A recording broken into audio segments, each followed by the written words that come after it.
I'm Susannah Constantine, and this is My Wardrobe Malfunction, the place where I talk to someone very special about clothes and anything else that interests us. This is our 14th episode, recorded during lockdown in June 2020. You can also find it as a video version on our website at mywardmal.com. If you've joined us before, you'll know all about our pyjama party, where we talk about your sartorial disasters. Please email us at help@mywardmal.com and do subscribe, give us a 5-star review and follow us on the usual socials at mywardmal. Right, on to our guest, the truly extraordinary Katie Piper, author, presenter, campaigner, podcaster, model, founder of the Katie Piper Foundation, and now Songs of Praise presenter. So let's grab the handles, open my wardrobe doors, and find out what's inside.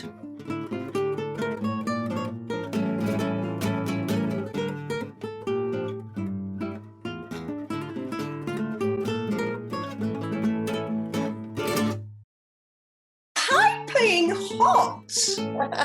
Hi, my beauty.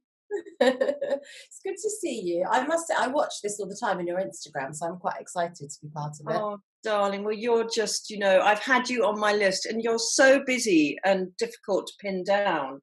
Well, I'm locked down now. But you still manage to be so busy. You're doing so much and supporting people. You are an inspiration, Katie. Well, thank you, but it's selfish as well because I don't like doing nothing, and I feel like I can't do nothing. So it kind of, it fills a void for me too.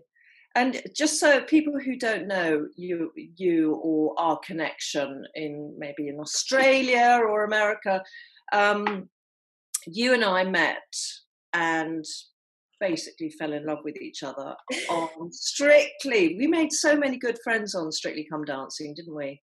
We were the two losers, me and you. Oh, no, we really were. In fact, I think you were the only dancer that was as bad, if not worse, than I was. We genuinely could not dance. Yeah, genuinely. Yeah. I mean, and let's be honest. Well, I'll be honest. For me, that dancing was the most hideous experience of my life. I'm not going to lie. Well, because it wasn't dancing, because you can't learn to dance in such a short space of time. Yeah. If you're starting from no base, then it's physically impossible, isn't it? Yeah. So. But we met amazing people, and we were so lucky to have made such great friends. And yeah, it's quite surreal, isn't it? If you look back now, and when you watch the next lot of people, you think, oh, I wish I could go back and have another go at that. And I know, I agree. Weirdly, I agree. And it was almost like being kidnapped in a weird way, wasn't it? Yeah, you don't realise when you're in it, and when it's over, you think, oh, thank God that's over. Then when the next year comes around, you're jealous and want to be back, and you're like, this is a really weird cult. What's happening? Like, it's so true. So, darling, what I know about you, clothes have always played a huge role in your life, and no more so than I think after your attack. So if you could explain what happened to you, when was it? 2008? 8, yeah. Yeah. So I was attacked when I was 24. I was raped by somebody known to me, a guy that I was dating. And ironically, sort of relieved after that happened to get away from him and hopefully rebuild my life, not knowing he had then planned to get somebody who was unknown to me to throw acid in my face. And that kind of happened 2 days later. My whole world was kind of turned upside down in basically 30 seconds. The injuries I was left with were life-changing, life-limiting and permanent.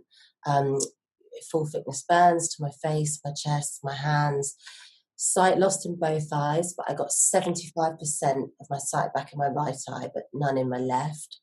A lot of internal injuries to my esophagus, so lots of problems with swallowing, and also lots of problems with my respiratory system inside with my nose. So quite a bit of functional stuff, which was really, really difficult. And the person I was before those injuries, my job and my social life heavily relied not just on my appearance, but my levels of confidence as well.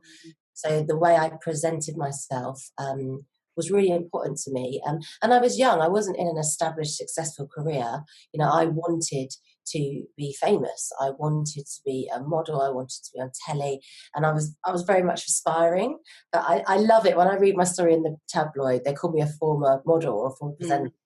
Not really true, but it sounds great. You know, I'm 5'3", so I wasn't in the Claudia Schiffer stakes, and the only type of TV presenting I did was shopping telly, DIY channel, and a casino channel. So Holly Willoughby wasn't feeling that threatened by me at that time. So yeah, I was I was a glamorous young girl. You know, like lots of like crazy clip-in hair that made my head look really big. Throwaway high street clothes, but you know, always dressed up, high heels every single day, never wore a flat, always wore makeup, and just really reveled in it and loved it. And you know, I trained at college to be a beautician, so I was the friend that got everyone ready on the night out, then got ready quickly in the taxi, and it was like quite a big part of my identity. So I think that's why, in a way, because what happened to me was quite strategic. And you know, you hear about domestic violence, crime of passion with the knife in the kitchen suddenly. This was very strategic, and this person knew a fair bit about me to know how to destroy me without killing me. So, you know, it was interesting. It's very psychological, actually, when you look into it like that. But it's, I mean, you know, I remember talking to you about this when we were together, making Strictly, and I couldn't believe how your ex-boyfriend had got someone else to do this. And I mean, that to me is the lowest of the low, because it's a cowardice and a lack of respect in a weird way, you know, in a perverse way, not to have done it himself. Yeah, I think I don't want to be negative, but I want to be true. I think there are some really evil people out there, but you know, since all this has happened to me, I've gone on to set up a charity, and I've met some incredibly kind people with no motivation at all, other than they're just decent people. So the decent people definitely outweigh the evil, and there are a very small amount of evil people, but it does exist. There simply are people out there that we just cannot explain, and we've seen that recently in the news. We've seen some horrible stuff recently. But on the whole, as we have also seen in lockdown, people do support each other, they do come together, and they do care about each other. And I think that's what restores your faith in society, which is why I'm so glad I set up my charity, because that helped me heal. Like I said at the start, it's never selfless, because it always helps. Absolutely. And it's kind of like being in AA, where it's other people's stories and being able to help other people that you know, keep alcoholics sober. Yeah, purpose. You've got to have it. Yeah, absolutely. After the attack, how important a role did clothes play for you? Massive, but in a completely different way, like I'd never known before. So no clothes for months, because just well, not even a hospital gown at first, because all my body. You had to wear pressure.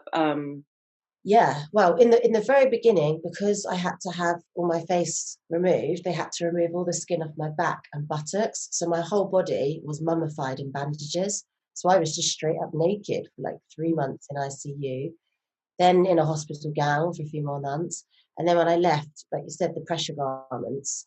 So you would just wear clothes, because your life was hospital. You would just wear clothes that were quick to whip off at outpatients appointments, and that weren't too sweaty and that wouldn't get in the way. And then later on, it was like almost choosing a uniform so that the world won't notice you. So dark, baggy clothes, no pattern, don't want any attention, and always a large sun hat and a scarf and glasses, because I wore like a plastic mask. Katie, I just can't. I mean, knowing you now, Yeah. I can't even imagine. I mean, well, it shows you how much identity clothes are, and they're not frivolous, because for me, they were my armor and my don't approach me, don't come near me. And I had lost my identity. I didn't have one, didn't know who I was either. So that was the safest option at that time. And it did evolve, and it became a really good communication tool for when I couldn't use the obvious communication point of my face. I could use my clothes to show if I wanted engagement, if I felt happy, if I felt confident. So I learned a lot about fashion in that time. And, people who call it vanity don't understand it. No, totally. I mean, I've never seen, you know, like you, I've never seen clothes as something vain. Yes, we as women, we want to make the best of ourselves, but there's so much more about. I think women generally, they dress on their feelings, and that can be to enhance their insecurity, um, or to hide it, Hmm. or to kind of come across as someone else. It's a disguise, or like in your case, armor. Mm. Even now in lockdown, for me, it's about dignity and self-respect and self-worth. And when I get changed and get dressed and stuff, I just feel I command a different presence when I change my clothes from my casual stuff. And when I had to go out into the professional world and I'd written books about confidence, I have to be confident because I've written these books. I've got to be the person I am in my career. So even though sometimes I didn't really feel it, dressing in a certain way to look assertive and more like an alpha female helped me empress clothing style, kind of walk the walk, talk the talk. But do you feel you're an alpha female? I'm a bored housewife today. I don't know. Well, I play a male role in my family in that I'm the breadwinner, Mhm. and I have lots of people who work for me, so it could be seen that way, but not always. I think I'm quite multifaceted, and I feel different from week to week. Mhm. I don't identify the same thing all the time. What about you? I'm definitely not an alpha female. I'm an absolute pushover. I'm codependent and a people pleaser. Right. So I can be alpha, Yeah. but that's kind of within the home. Outside in my work life, I'd say I'm more alpha, but I'm attracted to alpha women. So that's why Trini and I work so well together, because she's definitely an alpha female, and Mm. I felt a sense of, and still do, a sense of kind of security and safety when I'm with her. So I very much rely on that. But weirdly, when I'm with men, male friends, I feel much more alpha. Mm. That makes sense. But when I can't really explain. But yeah, generally, I say I'm not an alpha Mm. female. But my love, so how would you describe your style now? You celebrate your look and your everything about yourself physically, which I love and respect and admire so much. Yeah, I think I have fun with clothes, and I get excited Mm, about, like now in lockdown, I'm missing having somewhere to go to dress up and wear heels and look nice, and it brings me a lot of joy. I wouldn't call myself somebody that's into fashion because I'm very much wear high street throwaway kind of stuff, and I get excited about new trends, but I don't get there first. mm, I'll see stuff online and I'll follow it and I'll wear it, but I wouldn't wear something because it's in fashion. I wear stuff that suits me because I'm quite short, I'm quite petite. Um, and yeah, I think they're a tool in my life, but I'm not an expert. mm. But do you think that of not kind of following fashion so slavishly, do you think that's an age thing? Do you think, you're still young, unlike me, who's old, Oh, but well, yeah. well, I am quite old actually, but do you think it is that comes from maturity, not having to worry about fashion, and really just wanting to enhance the best parts of your body and hide the bits you don't like? I think before the burn, like childhood, I grew up with a mum that was always trying to save money. So we used to always shop at car boot sales, jumble sales, charity shops, that kind of thing. So I still have that in me of, Mm. yeah, my mum would kill me if she saw what I spent on Net-a-Porter. She'd be so angry, so Yeah, disappointed. yeah. So I still kind of have that thriftiness in me. Um, but also, I work really hard to stay fit and Yeah. I For stay you, fit. that's more important, isn't it? Yeah, I mean, I stay fit for lots of reasons, but one of the vanity reasons is I can't control my face and my injuries, but I can control my body. So Mhm. it's like a psychological thing. If I can have a really good body and feel confident, that kind of makes up for my face. That's Mhm. sort of the rationale in my head.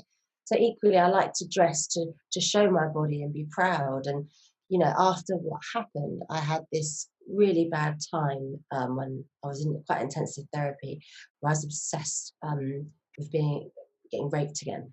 And I used to dress almost quite Islamic because I used to be Mm. really worried that if I showed my body, somebody might rape me, and I might have brought that on myself, and I can't go to court because they'll say it's my fault. And that was really stuck with me for like 3 years. Mm. Um, and I don't have that anymore. I had a really good therapist that helped me through that. I wouldn't even use lifts because I used to have this obsession with if I get in a lift, that's a space where the door will shut. And if a man gets in with me, he could So, trap me and then he could rape me. And I took stairs for years out of that phobia of yeah. lift. Really strange.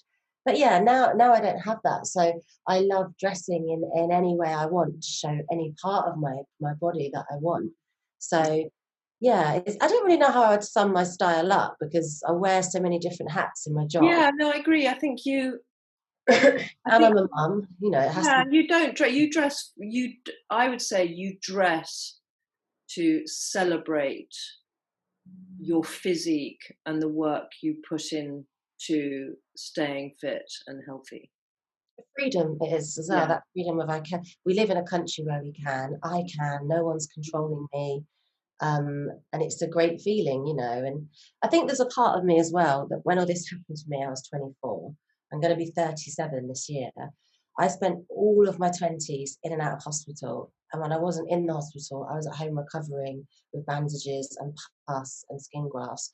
And my friends were getting mortgages and getting engaged. And I was learning how to swallow again with a new stented esophagus. So I missed my 20s. So I think now I want to wear the clothes I would have worn in my 20s, but I Mm. missed like that kind of. My life didn't really come back to normal till like 29, I suppose. Or 24, 29 was just weird. This is this isn't relevant really to this podcast, but it's a question that I never asked you. Was there ever a point where you wish the attack had been successful and you'd been? Only in the very immediate, like opened eyes from coma and thought eyes aren't working, eyes aren't opening. Asked my mum, why is everything dark? And she said, you're blind. And I said, what do you mean forever? And she was like, well, we don't know. And then she just kept repeating, we don't know. And in that moment, I thought, what's the point? Because I can't move my body, haven't got a face, I can't see. And it did feel like that kind of empty shell of my former self, like that. But then things changed and things got better. So Mm. I mean, do you have a faith that this happened for you to be able to help other people? yeah, I mean, it sounds such a cheesy cliche thing. I mean, I have a Christian faith, so I don't think that God puts onto anyone more than they can deal with. Yeah. And also you're supported in your belief by God. And there's usually a higher purpose because if that one person can deal with it but go on to help thousands, then that's worth the kind of trade-off. And I've been very, very privileged. I lead a very privileged life. I've had opportunities that some people can only dream of. Yeah, but you've created those opportunities for yourself. They haven't been handed to you on a plate. Yeah, I don't believe in luck. I hate that when people Mm. say, oh, I'm lucky, because you either go out and work really hard and you connect and things happen, Mm. things progress, or you just stay still and stagnant. Mm. Mm. So, through all this, you must have something either in your wardrobe or somewhere that is like your comfort blanket, something that is there, and you can just, when you're feeling insecure, because I know you do feel insecure sometimes, and you do get nervous, and yes, you come across as this very sort of strong woman, but there is still the vulnerable Katie there. So, what do you have to help that? Well, I suppose my go-to item, which I always feel confident and comfortable in is black leather trousers. Okay. And I've always worn them, and it was a sign of progression for me that I always used to wear them from Topshop. And then I think when I did my first book, I was like, I'm going to buy a pair from Reese. How expensive! And then I did another book, and I was like, I'm going to get a pair from Joseph. And then it was, I'm going on Net-a-Porter, and I'm going to buy 5 different pairs of leather trousers. And it was like this progression in my life. I've probably got about 20 pairs of now. Really? Yeah. So that is your thing. They are your comfort blanket. And is it because you feel they are sort of a bit edgy? They're obviously got a price tag attached. What is it about them, do you think? I think in my head they send out a message of like, don't fuck with me, I'm in control, I'm in charge. And it does feel like a a safety blanket, I suppose. Yeah, I can see that. That they are physically like armor because they're tough. It's, strong, tough fabric. Like, you And mean business, yeah, and armor was made of leather before it was made of metal. Oh yeah, okay. Yeah. So I probably subconsciously don't realise that, but that's what I'm doing, Yeah. Although there's not much leather trousers in this weather at the moment. No, not a chance. I love talking to you so much. Have you ever had a bad wardrobe malfunction? Yeah, it was one where I was in denial. So Oh no, those are the worst. Okay, yeah. So I had 2 kids, one's 6, one's 2, and I lost the baby weight and I trained bloody hard, there was no secret easy diet. It was literally waking up, running and sweating and just hideous cardio and stuff. But I just think no matter how much weight you lose, your physical body changes in width. My back was wider, like the actual bones, I was a different shape completely.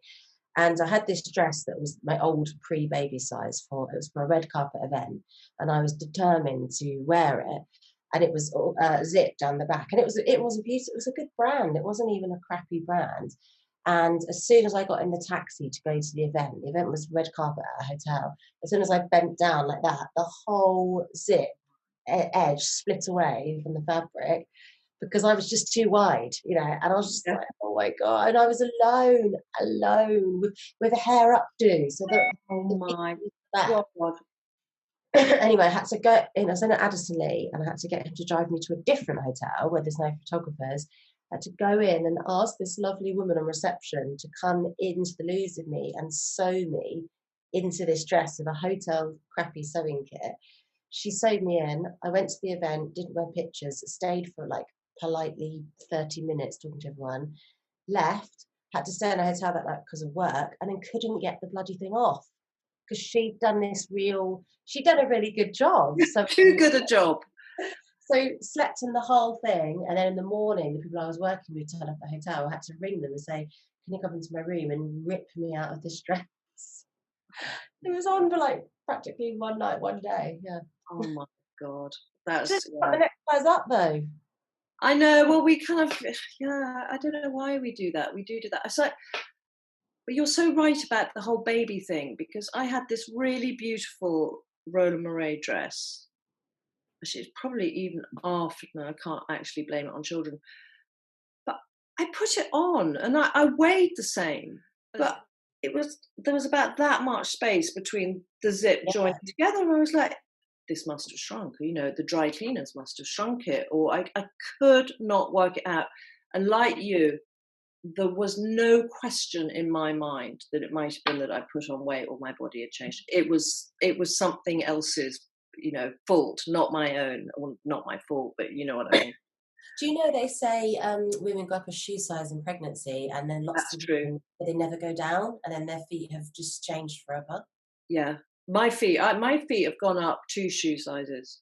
Yeah, it happens, doesn't it? Yeah. Do mine have gone down? Yours have gone down? Mm-hmm.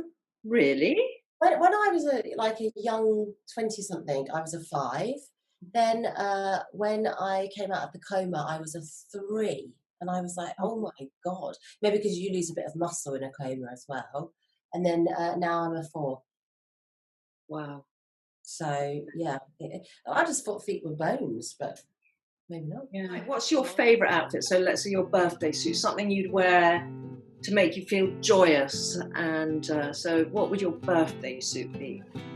It would be something that would be tailor-made from scratch, because I am so petite that nothing ever fits properly. I've got quite short legs, I've got small waist, but quite big thighs, big bum. So yeah, that would be the dream, to have something completely made in really expensive, nice structured fabric, nothing see-through, just something, but simplicity, something in a neutral colour. I don't really like patterns so much. No. Something neutral, clean, that fitted to every single inch of your body. Yeah, and you don't have anything like that in your wardrobe? I do have a really nice jumpsuit, because when I did the Pantene advert, they had a tailor for me, that I had this beautiful cream jumpsuit, and they basically just destroyed the jumpsuit of how it actually came, and tailored it to every inch of my body. And then they let me keep it, and I was just like secretly so excited about that. And now it has become my go-to thing. If I have anything nice, I wear it. But social media's ruined us being able to wear clothes repeatedly. Has it? Well, because then all your followers say like, "Oh, it's not a new picture, it's not a new image," and it looks like the same photo, even though it's a different time, because it's the same. My followers don't worry about that. You are in a different league. Well, I can see that, and I think it is important for you, actually, because given your history, and it's important for the people, your fans and people who love you, to see that you're always evolving and growing, I guess, and that can be done visually with clothes and photographs. Yeah. Do you wear the same thing a lot then? You're not scared to wear the same stuff to parties? I mean, look at me. Do I look scared? You're stylish all the time. See, I would have thought you'd be a one-wear person. No. I mean, when I'm at home, so here, I mean, last night I had, dinner in a swimsuit. Oh, lovely. Do you know what I mean? So not even outside, inside. So, but when I go out, I do, I mean, I do, but to be honest, I don't really enjoy spending a lot of money on clothes. I can't afford it apart from anything else. And if I want to buy something, I want it to be the best quality possible. So, I buy less but more expensive. Yeah. See, that's what the stylist I work with, that's what he keeps telling me to do. He's like, stop buying loads of stuff online unstrategically, and buy a few pieces that you can have forever. Which I should do more of. And I suppose lockdown taught me, actually, sometimes you aimlessly shop for happiness and it's not really the right thing, Yeah. So, yeah. There is that feeling of, I mean, that feeling of putting on something new, and it can be a ring, a cheap ring. It can be, a little piece of jewelry. It can be anything, but it's just that. It can be shampoo, for God's sake, but it's that thing of, it's terrible that we feel that, but I'm just exactly the joy. Yeah, I mean, I've tried to switch now. I've switched to Amazon, and I buy loads of crap for my kids. So I buy them flasks with their names on, stickers with their names on, a new notebook, that kind of rubbish. So Okay, well, that's a step in the right direction, my love. But Katie, well, listen, I hope we see each other soon, after this. It'd be lovely to catch up with you. Yeah, it'd be great. And just good luck with everything. And the Katie Piper Foundation, what you do is, you are an extraordinary person. And, that's how everyone sees you. You might not sometimes feel that yourself, but that's how we will see you. Oh, thank you. It means a lot to me coming from you. Oh, darling. Well, listen, I send you a huge kiss and big fat kiss to the family. Yes. And take care. Take care. Thanks for having me. See you soon, please. Bye.